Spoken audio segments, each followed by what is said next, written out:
পুরুষ যখন নিজে বাঁচতে চায় তখন আর সময় থাকে না। আমরা পুরুষরা বাঁচি অন্যের জন্য। কিছু কিছু পরিবর্তন মানুষ নিজেই করে, আর কিছু কিছু পরিবর্তন মানুষের জীবনে আসে যেটা সে কখনোই চায় না, কখনোই আশা করে নাই। এরকম অনেক জিনিস ঘটে, সেটা আমার জীবনে বহুবার ঘটেছে। আমি যেটা করতে চেয়েছি সেটা করতে পারিনি। আমি যাকে আঁকড়ে ধরতে চেয়েছি সে আমাকে ফেলে চলে গেছে, বা যাকে আমি স্নেহ দিতে গেছি সে আমাকে ঘৃণা করেছে।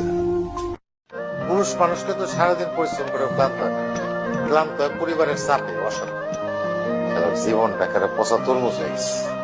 তরমুজের উপরটা কিন্তু দেখলে বোঝা যায় না যে ভিতরে কি ভালো না পচা। সবাই খালি আমার গাড়িটাই দেখে, কিন্তু আমার কষ্টটাকেও দেখে।